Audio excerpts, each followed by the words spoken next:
Hello and welcome to another edition of your favourite podcast, Insane in the Membrane. Insane in the Membrane. Greetings one and all. As I record this, the weather's, I don't know what it's doing. It was sunny a little while ago, a couple of days ago, and then today it's winter again, and I know this is the time of year it does this. You know, we have a burst and we're like, oh, here we go. Shorts on, everybody. And now it's all big winter coats. Yeah, my mate, Lauren Poppy, put on Instagram the other day. She was going like, you know, one day like she's running around in a t-shirt, and now it's like this big, you know, we've got to wrap around our North Face sleeping bag coats. It's nuts out there. But yes, here we are. Before we get onto it, a couple of things I need to do.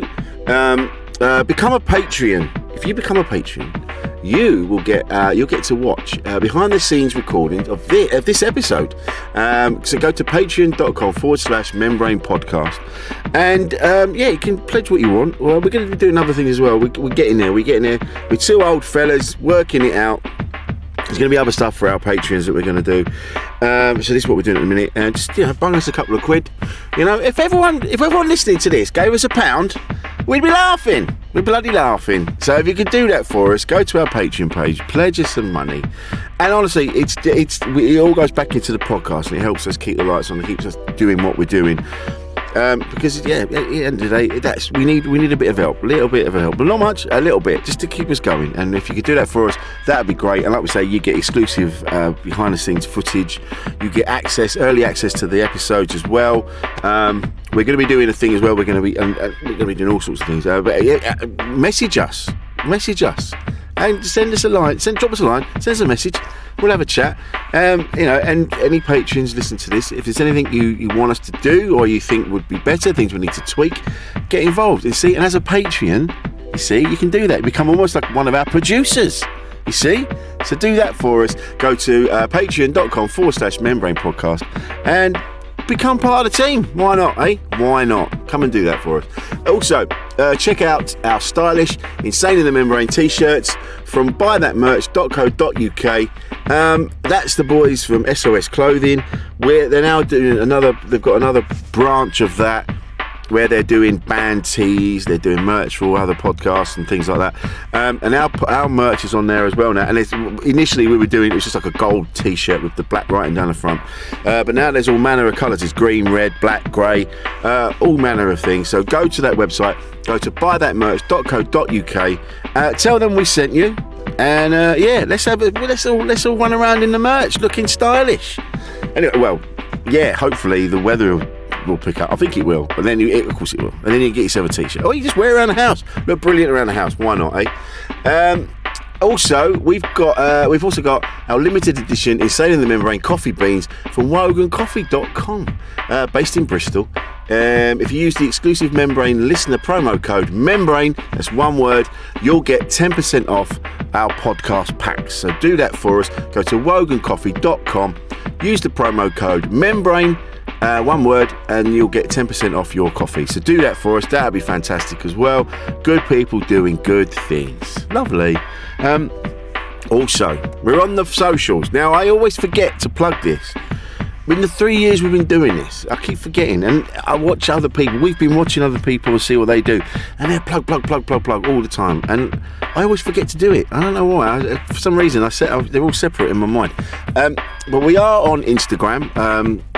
Insane in the Membrane is on Instagram. Insane in the Fembrane is also on Instagram. I Am Rich Wilson is on Instagram. Also, our radio show, The Tuned Up Time Machine, that is also on Instagram. So jump up and connect with that. And you can drop us messages on there. You can contact me on there.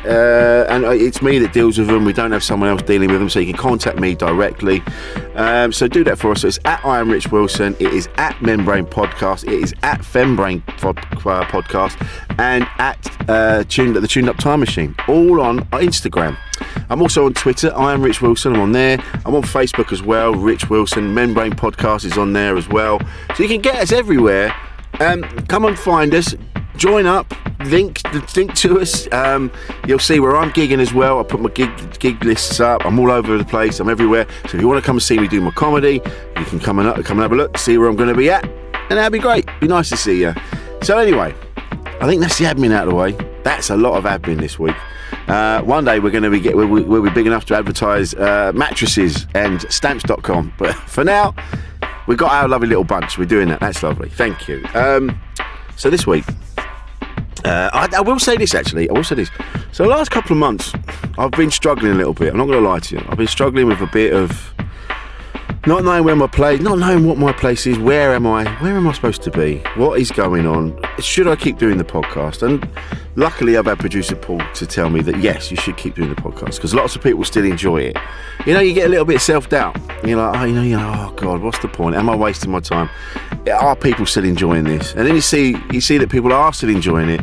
And I had a big chat with producer Paul, and he's like, yeah, stop being a dickhead. It's all fine. And so I feel reborn. I'm back at it again. But I haven't been in touch with people. I've been really slack at replying to messages. Just getting in my own head. Just thinking that no one gives a fuck. You know, like, but people do. If you're feeling that way, I feel your pain because it's debilitating. It really does. People just go, like I even say on it, like, I'll reach out. It'll be so hard. And I talk about it in this episode. It's so difficult to turn around and go, I need some help. And your mates get annoyed. They're like, well, you should have just said something. You're like, oh, I didn't think I could. You know, you get caught up in it, and it is debilitating. And you twist yourself up in knots to the point you don't do anything. You don't speak to anyone. So I'm coming out the other side now. And so if you've messaged me and I haven't replied, mates that are listening, if I haven't responded or I haven't rung yet, I'm really sorry. I'm going to do it. I'm coming back. I'm doing it. I'm coming back loud and proud. I'm going to do it. So it's all fine. And we're going to keep the podcast going. I had a moment. I had a wobble. But it's all fine. We're carrying on. Because it's bloody marvellous. I love doing it. And as long as you love hearing it, we'll keep doing it. Anyway. So this week's episode was with Elis James. Elis James is a great comedian that I met him, must have been 3-4 years into my career. So I've known, I've not seen him in a long time, but we sort of 15 years ago, maybe 14, 15. A brilliantly funny man, and he's gone on to be a massive radio presenter. He does stuff with John Robbins, all manner of people. And I want to get him on for ages. It's one of those things, we must speak to Ellis. And then we had Rod Gilbert and the wonderful Sian Harris on. And Sian was best mates with Ellis at school. And Ellis was mentioned in their episode of the podcast. And it was a really funny story, of which there'll be an excerpt of it in this episode. That was just, and we were like, we have to get Ellis on to explain this. So we did. We reached out to him and he went, yeah, I'd love to come on. And he did. And we had a lovely, lovely chat. We talk about all sorts in this one. We talk about revenge, we talk about pranking, all sorts of things. So, I don't know why I'm telling you what you're going to hear, because you're going to hear it. So coming up in a minute is Elis James. A podcast from producer Paul.co.uk. Insane in the membrane. Hello, mate. Hiya, mate. Sorry, Izzy's got COVID, so I've been held up. Dude, I'm so sorry. She's upstairs. I haven't seen her for 3 days. I just leave cups of tea by the door. No, I have to post omelettes and pizza under the door. Yeah. All just flat food. Yeah. Is she okay though? She's all right. She's better today. Have you had it? Yes, I had it in the first lockdown. I had the first sort of version. Oh shit! Which was abysmal. Yeah. It was weird. But then I had it recently, and it kind of just felt like a really bad cold. Yeah. What was the original COVID like? It was surreal because you didn't feel well, but you just felt weird. You had no energy. You couldn't do anything. You couldn't do anything at all. You just had to lay there feeling weird, hot and cold and odd, achy and bizarre. Yeah. Your dreams were insane. Absolutely insane. Yeah, a few people have told me that. Yeah, I think maybe because we were locked down as well, so there weren't any of the normal distractions and the normal stresses of, I need to be here, I need to be there, because you were sort of spinning in your own dome. Your dreams, yes, of course. Your dreams, I think, was just going back over everything you've ever experienced, and all people from your past were popping up in your dreams. Oh my God. It was bizarre. Oh, no thanks. Yeah. Have you not had that one? You not had it? I've not recovered at all. Izzy's Izzy's got it now, but we avoided it until Friday night. She went to see Half Man Half Biscuit in Nottingham. Very and cool. I think that is where she got it from. Yeah. But no, so she came back and felt rough. And I went to bed and I said, well, I thought I've got quite a busy week, so if you've got a bad cold, I'll sleep in with Betty anyway. And then she tested positive the next day. So Shit, mate. I mean, it's a cool way to get it, to be honest. Half Man, Half Biscuit's brilliant. yeah, well, I mean, if we'd been able to get a babysitter, we both would have gone to that gig. So it was a toss of a coin that she got to use the ticket. Yeah. Oh, mate. But never mind. Well, get well soon, Izzy. I hope she's all right. yeah, She's yeah. all right, mate. Having seen films where they've had to lock someone away because they're contagious and then they become zombies and werewolves and all sorts. Can't imagine what's going on in that room right now.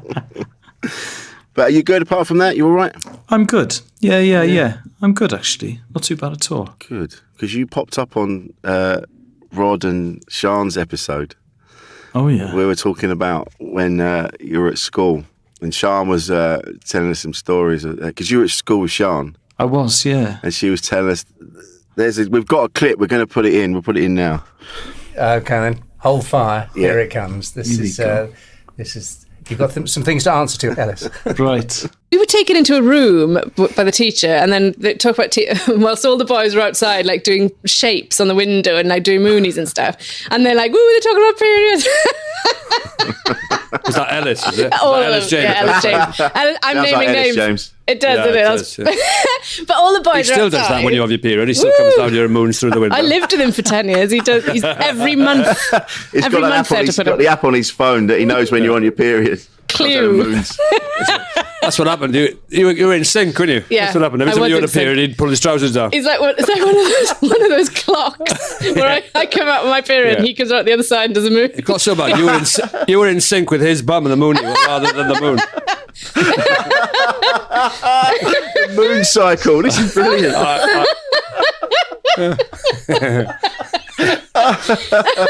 Oh my God. Well, she's got me banged to rights there.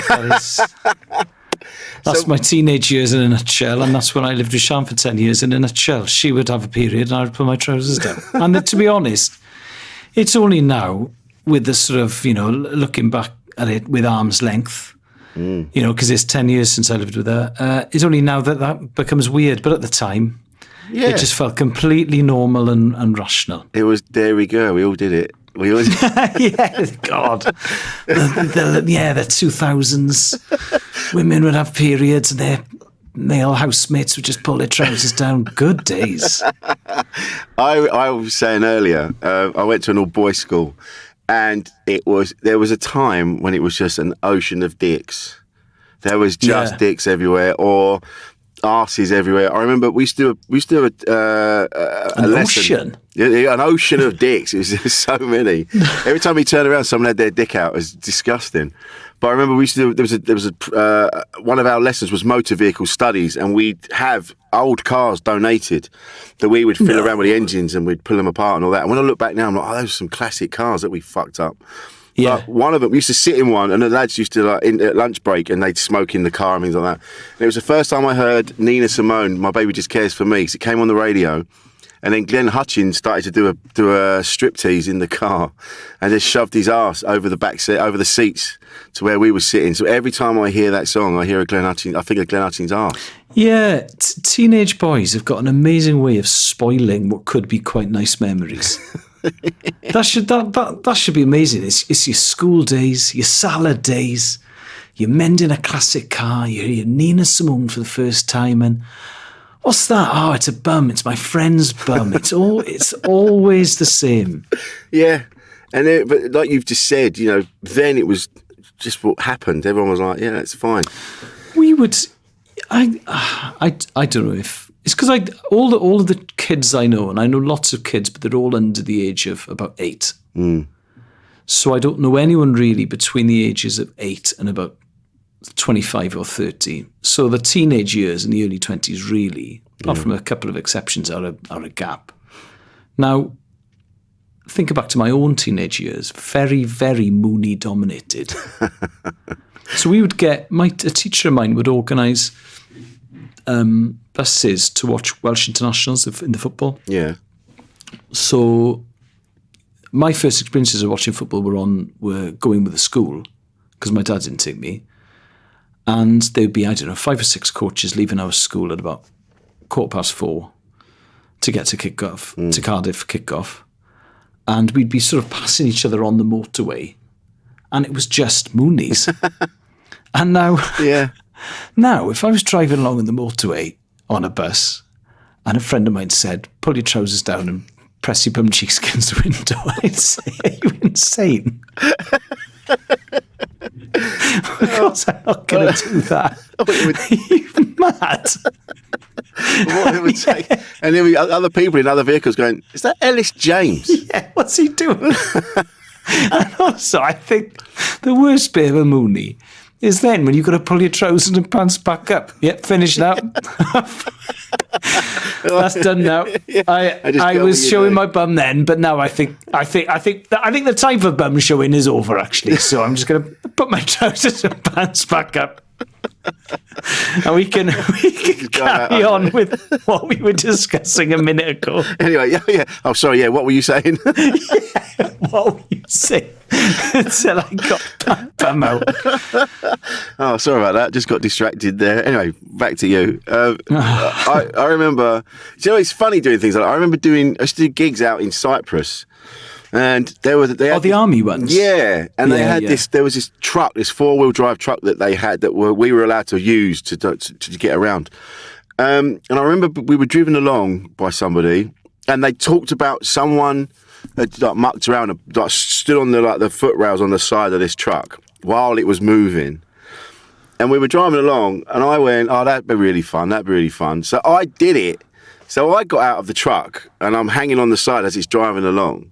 Sort of like A-Team style? Or Yeah. Sorry, any listeners to your podcast under the age of like 42 will not know what I'm talking about. But the Dukes of Hazzard, that's it. They never got into the car through the door. No. They would always jump in through the window. It was kind of a sort of a motif of a recurring motif of the show. Well, it was funny because the Dukes of Hazzard, they had their doors welded shut because it was a stock car. It was supposed to be a racing car. Yes. But you watch now. I watched Starsky and Hutch the other day, and there's bits where they're chasing cars around, and they're skidding around corners, and they're like jumping across the bonnet and things like that. And I was watching it now, and I'm like, it's just quicker to just run round. Why are you jumping across the bonnet? And then skidding around corners. Like, if you just took that a little slower, you'd have got around the corner quicker. Also, if I was driving around in an old stock car and the doors were welded shut and I had to jump into the car through the window every time, by the third time, you've caught your knee. Then you've got to get the shopping. If you left the shopping outside. Completely disabled. You've caught your ankle. You've landed too hard. You've landed on your bum on the sort of side of the window. No thanks. The novelty's gonna wear off pretty sharp, isn't it? And I would just get into my car very, very gingerly. So it would take me ages to climb in through the window because the doors were welded shut. You'd have a little step. Yeah, like little kids do when they're learning to go to the toilet. Just step. Yeah, just a little plastic step for me to get into my stock car. And then you'd have to lean out and fish it in. When you got in, you'd have to lean out and get the step. It's a different programme now, this is more like Last of the Summer Wine, Dukes of Hazzard style. Sorry, I rudely interrupted you there. No, it's fine. I was just talking about the fact that, so I got out and I'm hanging on the side of this truck, but the people in the truck were just chatting away like I wasn't even there. So I'm just hanging on the side of this truck. It wasn't like, whoa, look what we're doing all together. It was like, they just carried on having a chat and I'm just hanging on the side of this truck. Yeah. It was pointless. Pointless. But also, as a comic who's performing for soldiers in Cyprus, as part of those British Army gigs, if you'd had an accident and fallen off the car, that would have been such a great comic's death. You'd have been on the front cover of Chortle, cause of death, larking around.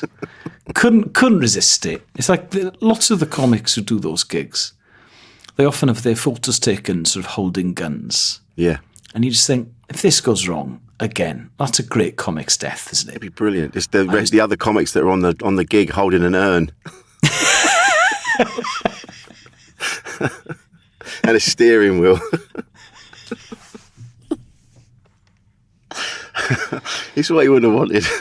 Oh, That's the way you want to go. Memorably. oh, absolutely. Yeah, I just want a really, really, I just want a really silly death. I've always said, I've said this on a few things. I want to fall over in an awkward way for me to go up my bum and then for me to die from that. For me to die from that.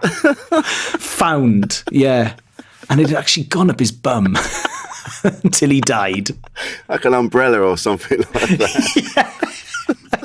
Like a big sort of like civil servant's umbrella, like the kind of brawly people I did some British films in the 60s. But I would just slip on it. It'd be a really robust one, a really strong one that opened up and fanned you out. And they just find you. Elis. Just find you, just fanned out. What was the funeral like? Oh, funny. I mean, we had a right laugh at the funeral. We just kept reenacting his cause of death, and it rained, ironically. Yeah. It was a funny shaped coffin, mind you. Like a mushroom. That's the best way I've heard anyone talk about death.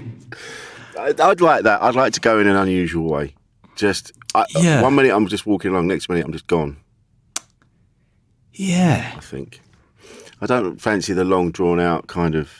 Oh my God. Can't wipe your own arse and all that sort of thing. I heard a bloody horrendous story though from New York, where a bloke was just minding his own business, walking to work or something, and the pavement collapsed because there was an old Victorian era sewer underneath him. Have you heard this? No.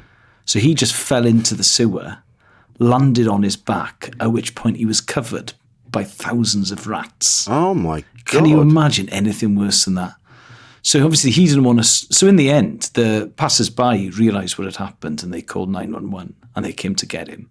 But he was lying there trying to keep quiet because all these rats were on top of him and he didn't want to bring attention to himself, which strikes me as being one of the most terrifying things I've ever heard, I think. Yeah. The fact that he had the wherewithal to go, I'm going to keep quiet. Yeah, pretty impressive, isn't it? I'd be screaming my fucking head off. I'd be screaming as well. I mean, to land on your back and then immediately be covered with rats and for you not to go, fucking hell, fuck! Like I occasionally, and I know I shouldn't, and I try not to, and the agreement is that I don't, but I occasionally swear in front of my kids. And I don't know, like I can't remember what it was. I was trying to fix a toy or something, and the sort of the screw I was trying to unscrew sort of snapped off. Right. And so that now means we can't change the batteries, and I know this is going to be upsetting. I said, "Oh, fuck's sake!" Now, if I'm saying "fuck's sake" in that scenario, being covered with live rats. I mean, at fuck's sake, it's not really sufficient, is it? I don't think there's enough. There aren't enough words. There's not the word. No. I think it would just be, I'd be screaming at such a pitch. You probably wouldn't hear it anyway. Yeah. All the bats in the area would be going absolutely crazy. That's what you want. The rats, and then the bats turn up. Because Rich Wilson's had a fall. Oh, that poor fucker. Yeah. Because I know rats, I know somebody that had a rat, and they're extremely clever, and it was a wonderful pet, and they loved it. Which makes it creepier, I think.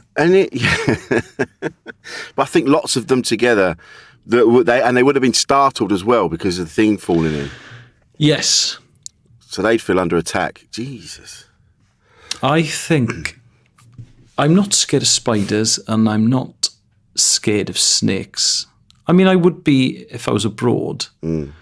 So I'm not scared of British spiders. I'm not scared of British domestic snakes. Although I did gigs in Australia about 10 years ago, and I remember being slightly more concerned about the spiders there because I didn't know which ones were dangerous and which ones weren't. But I thought that was quite rational. But sort of a normal spider doesn't bother me. But there is something about rats. I just think that they're the creepiest looking animal on earth, I think. Yeah. And occasionally, because I live in London, and this is the kind of thing that happens when you live in a big city, you will just see a dead rat on the side of the road. Yeah. And they always look like they've died in a sort of horrendous way as well. They're always like, ah! They never look at peace, do they, dead rats? No. Like they're just going about their day on a nice time. And then they just died. No, there's always, it looks like something bad. A traumatic event. Yeah. I remember I used to deliver hairdressing wholesale products.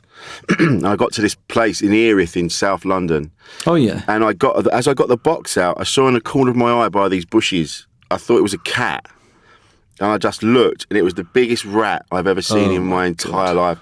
It was massive. It was like a cat. And I shit myself. Yes.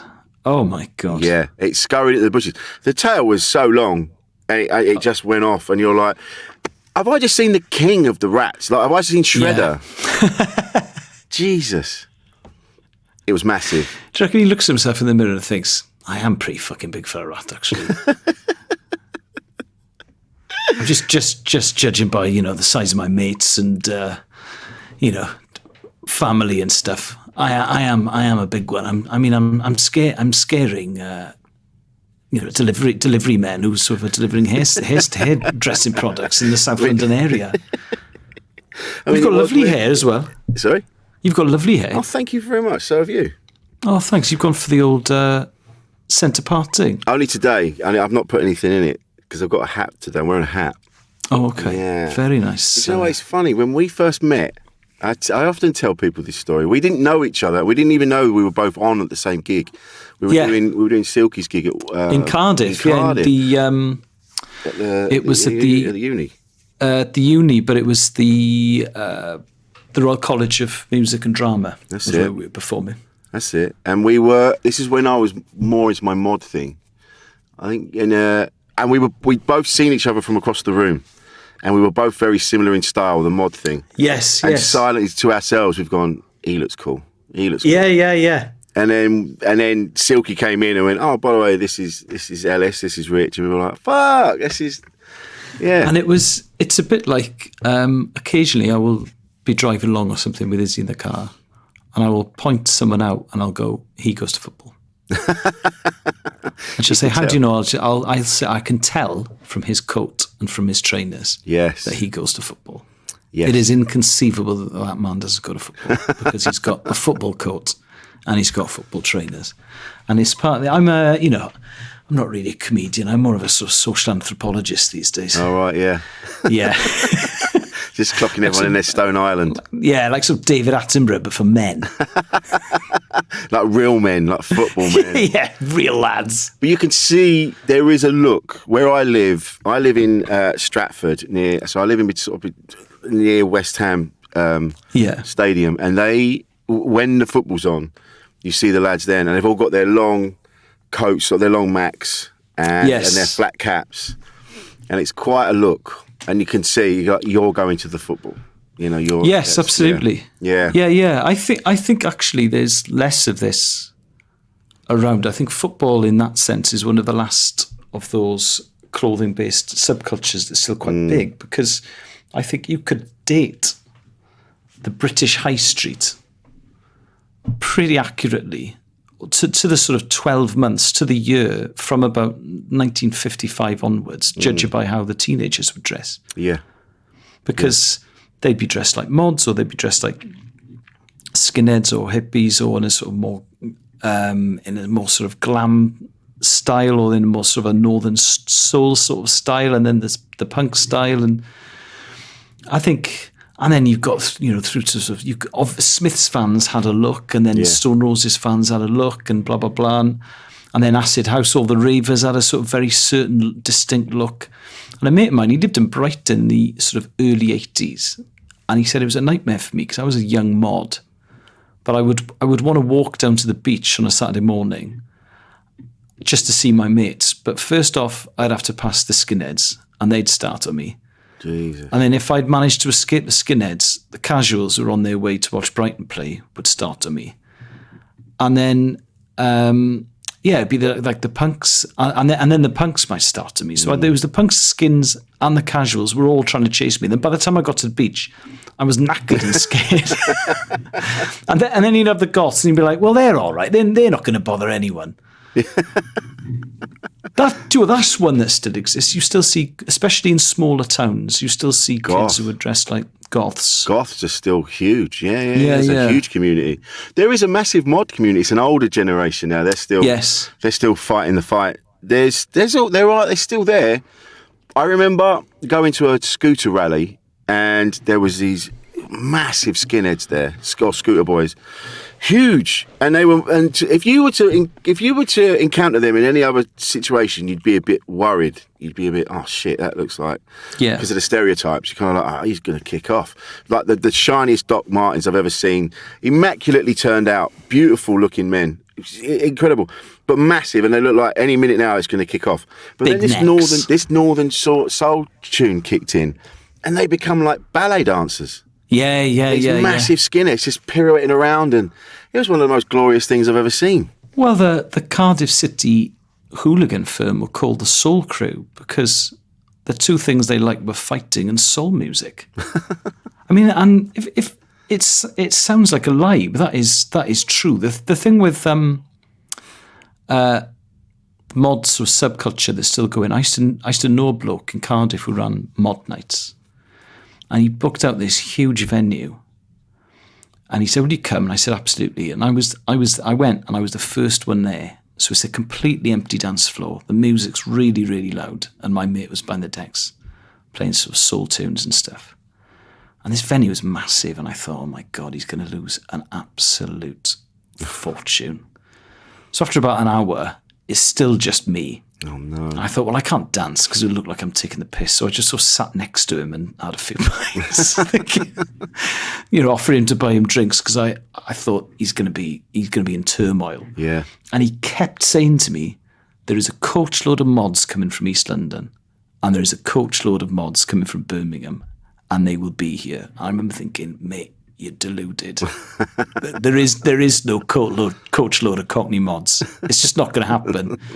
And at about midnight, they all turned up. What? And this is probably 2005. So I reckon a few of them would have been, they were all much older. So I reckon a few of them would have been first generation 60s mods properly. Because they were all in their 60s. And they were all bald because they'd all lost their hair. But they all had immaculately sort of tailored Italian suits. They all looked the part. They all looked great. And they were amazing dancers. But it was like something out of a film. I thought for hours I thought he was lying / deluded / I thought he's lost it if he thinks this. And then the coachload of Brummie mods turned up as well. And then they went. It was like a sort of mod fairy tale.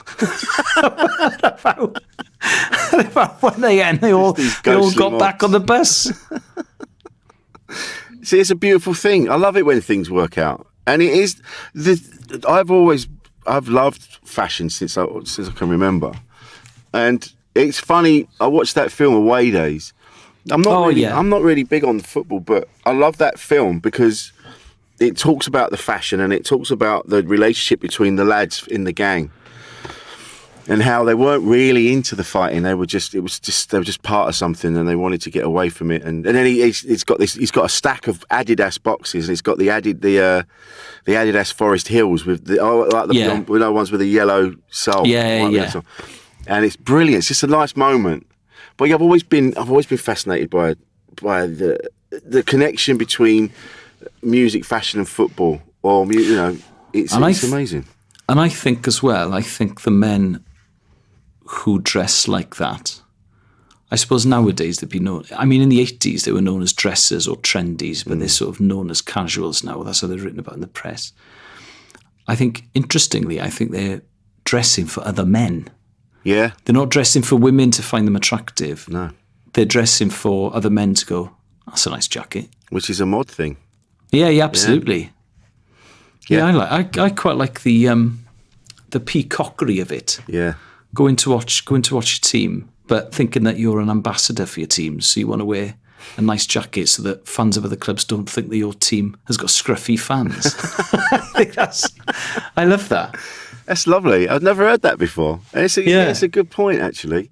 And it is true, there is that. I do remember when I used to go to mod nights, and even now when I wear stuff, there's a certain kind of person that I want to say, like, you look great, mate. You look yes, fucking absolutely. Great. It's not even about being attractive to people. I want there's people that I know or see around. Yes. You look cool, man. You look cool. There's a certain kind of person who I want to go, that's a nice jacket. Yeah. And to be honest, if the others don't like it, it doesn't really bother me. No. But the ones I want to notice, if they notice, I think, good. Yeah. Done my job. But it is about that. We still want affirmation from our peers or people that we admire. We still want to feel like we're part of something, even though at the same time we want to be individual, but at the same time we want to be part of something. Yeah. It's a real weird mixture. That's why when bands who were not critically acclaimed but who were very popular would win the audience vote at, I don't know, the Brits or whatever. Yeah. And then they would say, this means more to us because it's voted for by the fans than by the critics. I would always think, bollocks. Bollocks. Yeah, you're chatting You shit, would love mate. to be on the front cover of the Enemy, have to get 10 out of 10 album reviews. You'd love it. I don't believe you for a second. Yeah, I don't care what the critics say, don't you? No, of course you don't. Sounds like a lie, that, Mick. That's why you're here. Yeah. But it's unusual that, because, I mean, again, we're probably talking stereotypes, but because you're Welsh, I just assumed you'd be more into your rugby than your football. No, absolutely not. No, my dad is. So as I mentioned, those school trips with the Moonies, that was where my first football matches were with the school, because my dad would take me to rugby. Yeah. But I sort of lost interest in rugby by my early teens. I think mainly because Welsh team had a good side in the football and a very bad team in the rugby by that point. And also, it just wasn't... I went to a real rugby school, so there's Stephen Jones, the British Lion, was a couple of years ahead of me. Yeah, right. Ken Owens, the British Lion, he was in my sister's class. We had quite a few... So Welsh internationals had been to my school. 2 were there when I was there. But it wasn't really a very... Because I'm quite small. I was very, very thin when I was a teenager, and... I never thought it was a very accessible game if you were small. Yes. And also, I didn't like the rugby club stuff of eating cat food and drinking pints of cider. Yeah, the shenanigans. The shenanigans really did put me off. And nowadays, looking back at it, I find the shenanigans, sort of the second-hand stories of the shenanigans 25 years on, very, very funny. But at the time, I was really desperate not to be involved in any shenanigans. And I didn't want to have to do a butt funnel or any of that stuff. But do you know what? I'm friends with a rugby player, and he's one of the biggest men I've ever seen. Like proper professional rugby players. Oh, huge. Are giants. Yeah. Fucking massive. And even though, we'd get pissed, and all of us having a drink, and this is when we're with our partners as well. Like, you know, we're all getting pissed, and it ended up my then wife at the time. She's in the kitchen with her mates. I'm in the lounge with him, and we're all getting pissed. And there's this drinking going. You've got to drink whatever I tell you, otherwise you've got to do a forfeit. And it got to the point I just couldn't drink anymore. My last drink, I'd kind of drunk it and then was nearly puked it back up again. I was that bad. I'm like, I can't do any more. I'm going to have to do the forfeit. I ended up with his nut in my mouth. And like I said, he was a giant man. This is a big nut. Yeah. And I did it really quickly. I just went, well, why has it got to be that? Why can't it be something else? Why can't You did it really quickly? Yeah, he kind of whopped it out, and I went, oh, like that, and so I gummed it. That's good. So over and done with, nice and quick. Done and, yeah, you're in and out. Done and dusted. In and out. Love a jobbed. Make it sound like... That's how I discuss the sort of the MMR vaccine with my kids. Just in and out, job done, voila. I'm really piling through this to-do list today. Oh, nip to the shops, get some milk. Yeah. Gum and nut. Yeah, I quite like sort of second or third hand shenanigan stories. Yeah. I just never wanted to be at the centre of shenanigans. No, it doesn't look fun. I don't like anyone that tells me, like, oh, I love pranks. I love watching the prank shows. I'm like, no, I don't like. Oh, you're a shitbag. Not a prank guy. No. Also, I'm not very imaginative, and I'm certainly not very imaginative when it comes to pranks. So it'd be, I don't know. Someone said, "Oh, should we do a prank? What would be a really good prank?" I'd be like, I don't know. Should we just, I don't know, like piss in some milk? Sorry, it's not very. It's like some pranks. They'll take like months of planning, and you see it online, and some bloke. He's gone to lectures, and he left the house at 10 to 9, and they know he's not going to be back until 10 past 5. And in that time, they'll have turned his bedroom into a beach, and there'll be deck chairs, and there'll be like loads of sand and buckets and spades and all that kind of stuff. And he'll just be like, "That's a great prank. Yeah, good prank. Oh, what did Elis do? He pissed in my milk. Pretty low rent, actually. More annoying than anything. Yeah, more just." It's not, I've just just bought that an as well. annoyance. It was a fresh carton. I've got to go and buy some more milk. Yeah, nice one. Thanks, mate. Anyway, I'll go and sit in my beach. You go and get me some more milk, dickhead. Yeah, I'm going to go and do an assignment in my beach. I do remember being away, again, at gigs, and there was a comedian, Steve Harris, and he, every time I'm with him, this is what he does. He's just prank after prank, and I love him dearly, but after all, like, oh, fuck's sake. Yeah, you can't take your eye off him for a minute. Yeah. And I remember I got up to go to the loo, and he just squirted water over me.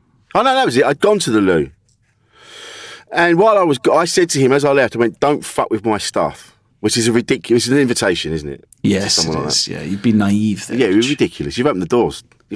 Let him in. It's like don't engage me in fun, okay? Yeah, don't fuck with my shit. It's basically inviting a vampire into your house. Yeah. So I went to the toilet and I came back, and as I walked back into the room, he squirted me with water, and I'm like, "What the fuck, man?" Did it look like you pissed yourself? No, just all over me. Yeah, it was on my trousers mainly. It was all over me. And so was it before you'd done your set? This was during the afternoon. We were all kind of we were in these like bunks. Oh, that's more annoying. Yeah. So I'm like, fuck's sake. So I go. So now I'm dicking around, and I'm like, I'm gonna have to get changed, and I'm messing around.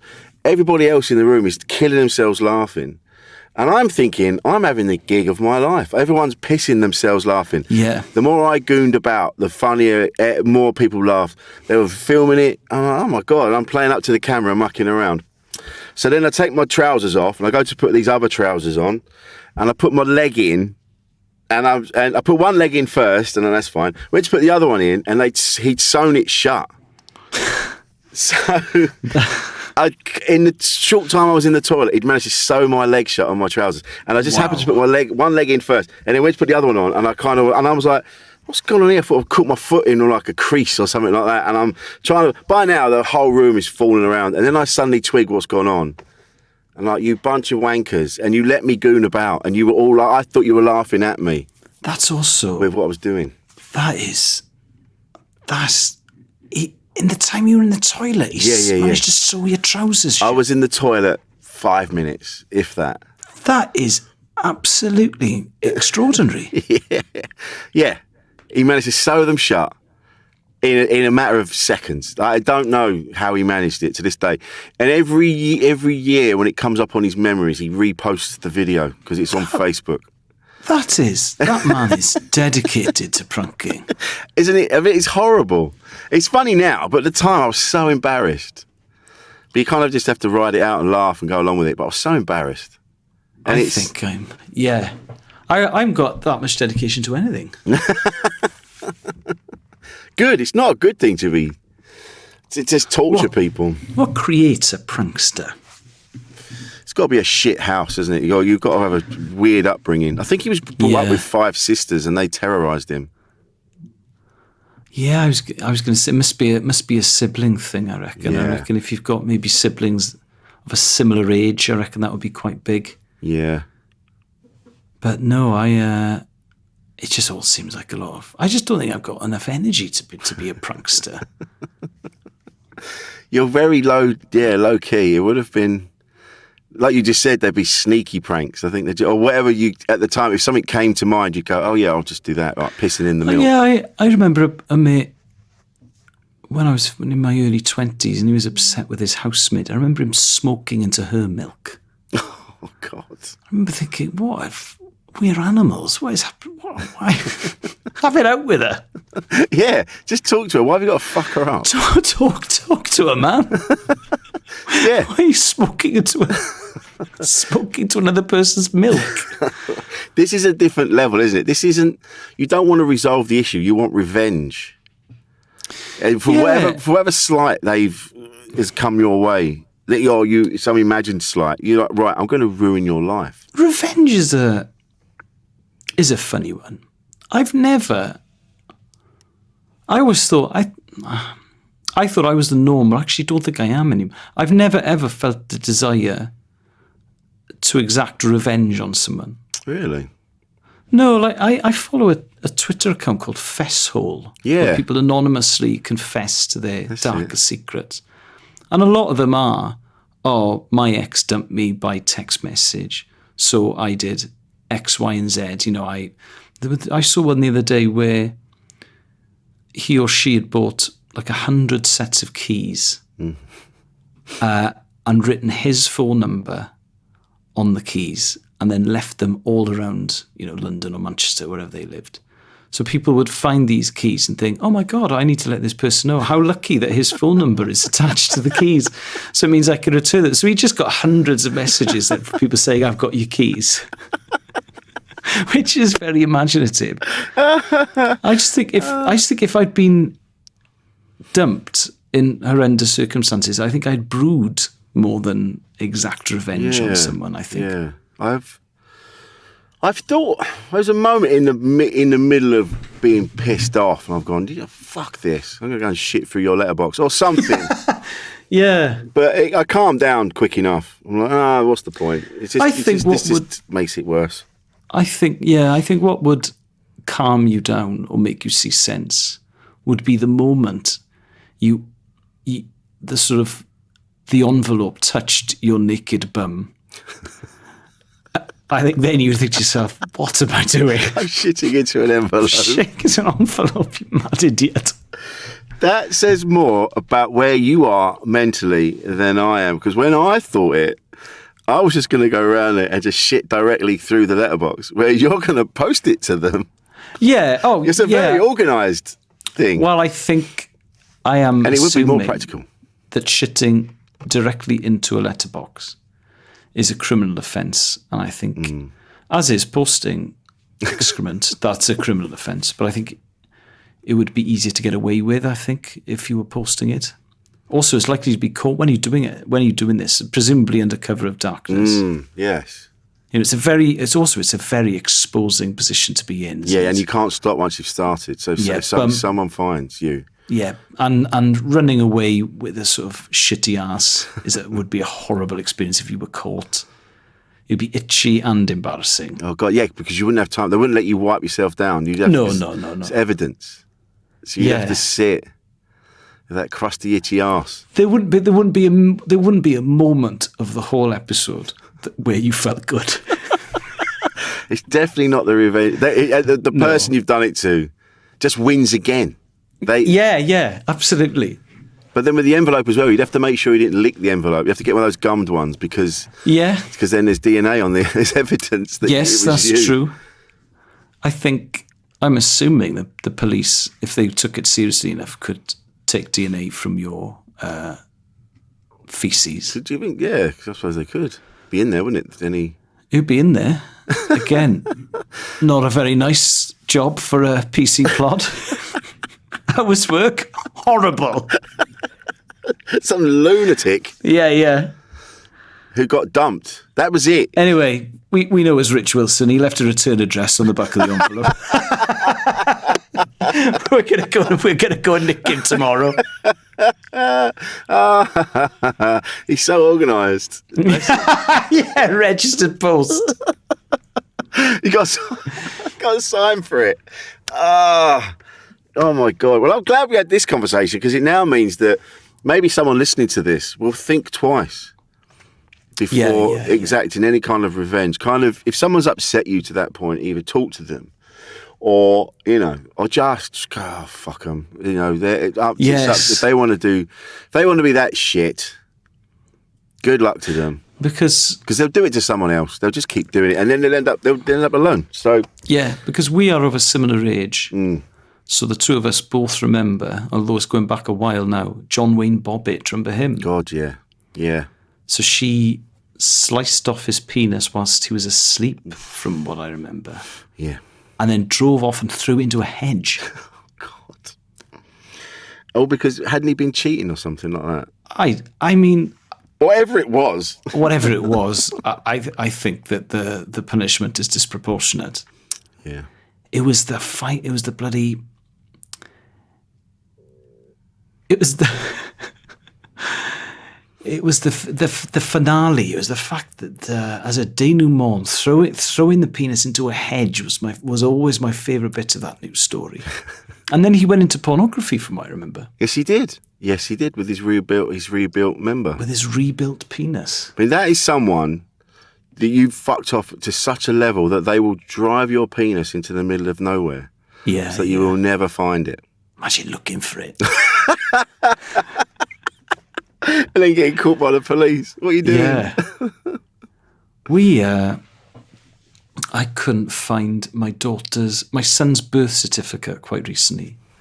And we were going up to the deadline where he wouldn't have been able to go to school if we hadn't found deadline, if we hadn't found this birth certificate. And we eventually found it, but there was a lot of pressure on the search. And so I thought, until I mentioned John Wayne Bobbitt, someone who hasn't been in the news now for almost 30 years, I thought I knew what a high-pressure search was. But imagine looking in just a hedge. And you can't use a metal detector or anything. just the naked eye, a torch, and a lot of hope. She's on the doorstep going, cold, colder. Oh, getting warmer. Oh my God. I mean, there's nothing that warrants that. Getting your fella. It's quite medieval, isn't it? God, yeah. I mean, I've trapped my penis in the zip of my jeans once. Oh. Yeah, you'll only do it once. Yeah. You'll never. Once you've done it once, you are forever prepared. Yeah, my dad's best mate did that at school. Yeah. In about 1966. Jesus. And it's a story that was passed down the generations. Oh yeah, what a nasty little episode that would be. Because you can't. Because what they say is you've got to just whip it down really quickly. And sorry to any listeners. Well, I remember. Is it Something About Mary or something like that? When he gets his bits caught in the zip, and then the guy goes, whoa! He goes, how'd you get the beans above the frank? I'm just going to butt in here because I'm obviously work for Comedy Central. We now have a warning whenever we play that film, and the warning says reviewers should be aware that this film contains the worst zipper malfunction on film, and we have to put that there as a verbal warning to in case it triggers anybody. Oh God! Yeah. There we go. Oh, well done. Trivia. Well, so yeah. Ow. I mean, that's gonna fuck with your mental health. That. Yes. We should move on. Oh. We should move on. You'd wear tracksuits for the rest of your life, wouldn't you? Yeah, of course you would. I remember being the first time I had a pair of jeans with buttons. The relief of knowing the likelihood of you buttoning up your fella. Yeah. It's not going to happen. No. There are too many processes before you would get to that stage. Yeah. No one's in that much of a rush. No, absolutely not. But I mean, the talk of mental health is now, it's good. We're all talking about it and it's good. But like you said earlier, like we're of a similar age, you and I.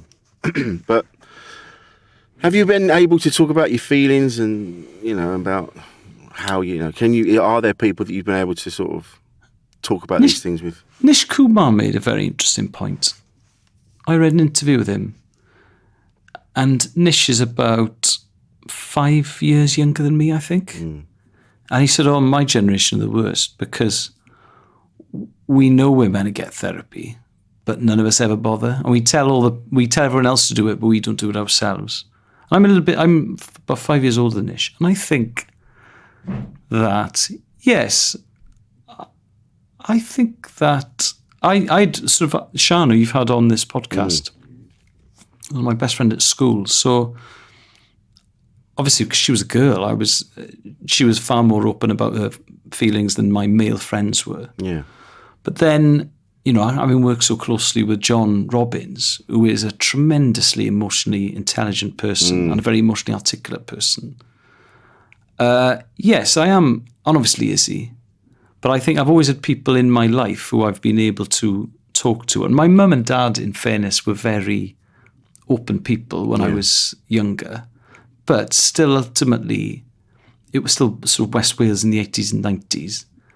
And I remember, crying in school at secondary school for whatever reason. And it was immensely embarrassing. And I remember getting a basketball in the face. Oof. And you can't get a basketball in the face without shedding a tear. No. God, no. But then everyone's like, he's fucking crying.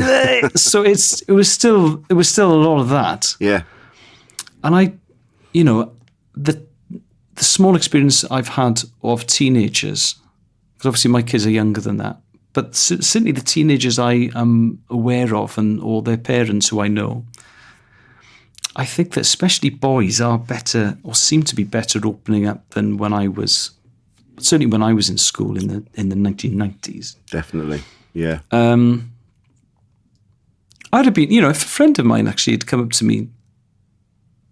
me in school and said, I'm struggling with something or I'm upset about something, I wouldn't have seen anything wrong with it because my mum is a very, very open person, especially, as is my dad. But Mum is a very, very approachable person.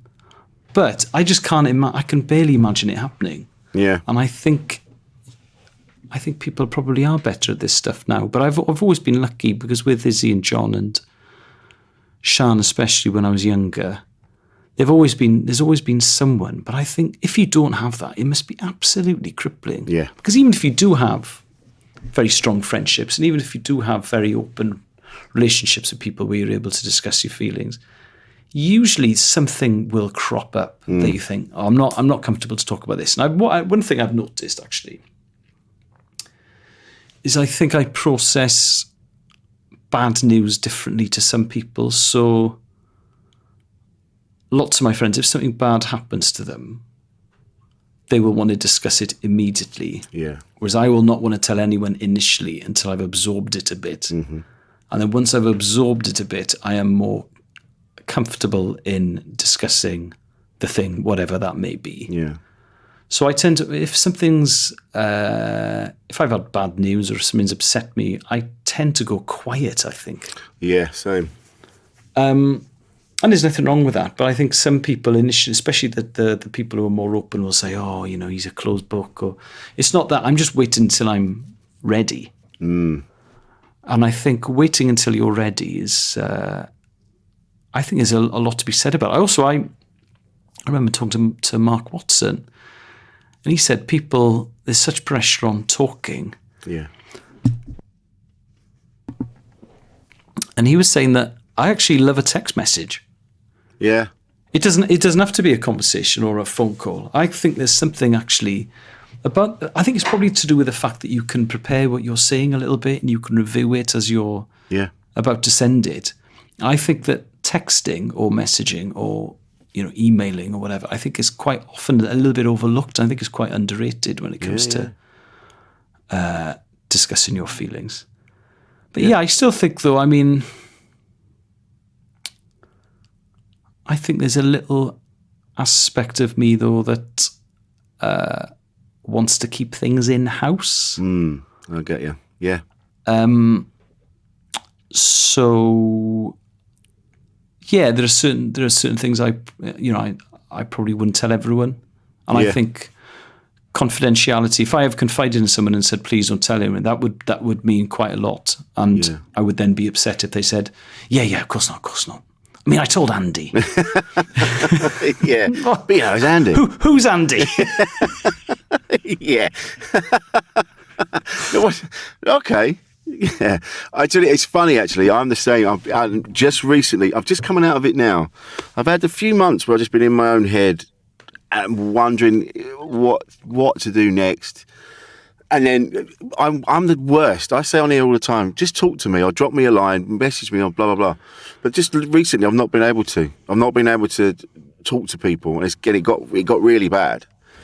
Yeah. And then I've had a few things happen. Sadly, some people died, and it's not been very good. But it just suddenly clicked the other day. It kind of went. I don't know. You just do it. People, you're going to be fine. And so I spoke to a mate, and then it suddenly felt better. I'm like, okay, yeah. I'd built it up so much that it just got. Yes. So yeah, I did need to go.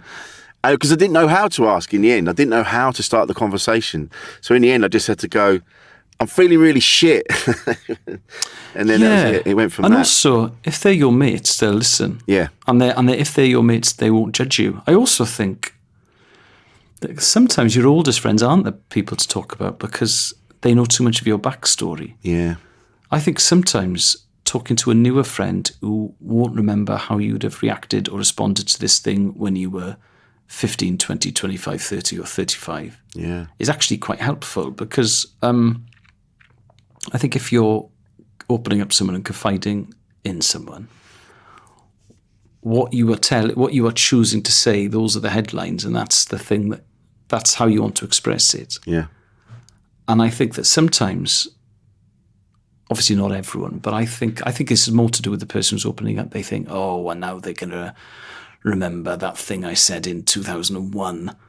Yeah, and yeah. That can put an odd pressure on the conversation. It's why I think one of the saddest aspects of getting older is that you tend not to make new friends.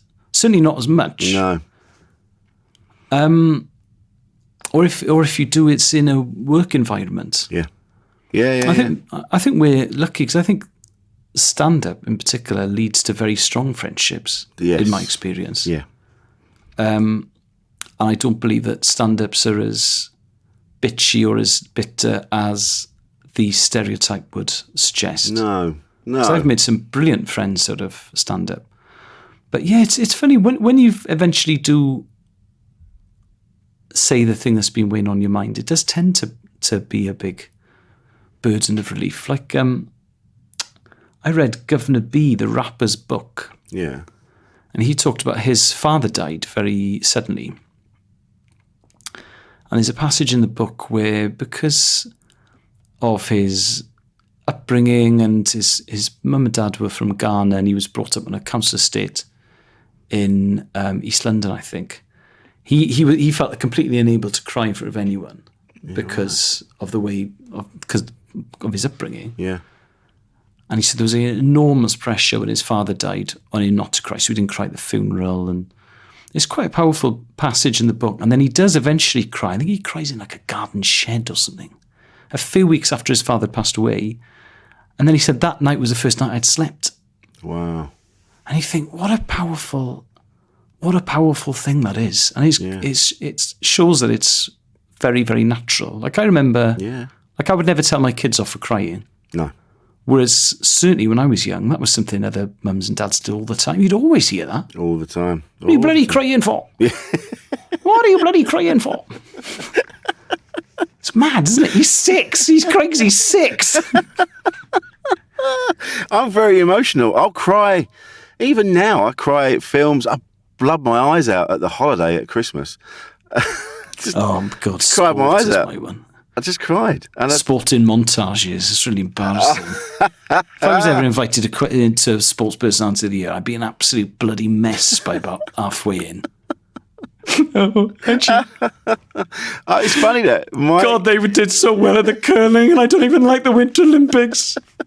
I remember very recently talking about. I remember when I was a kid. So my dad was into his rugby, not really football. JPR Williams was everywhere. It was always JPR Williams all the time, and because he had such an unusual name, I just loved it. JPR Williams. Those huge sideburns. Huge sideburns.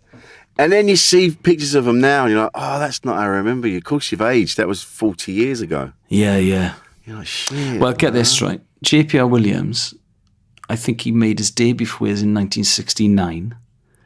He was still playing rugby until 2002. Oh, my God.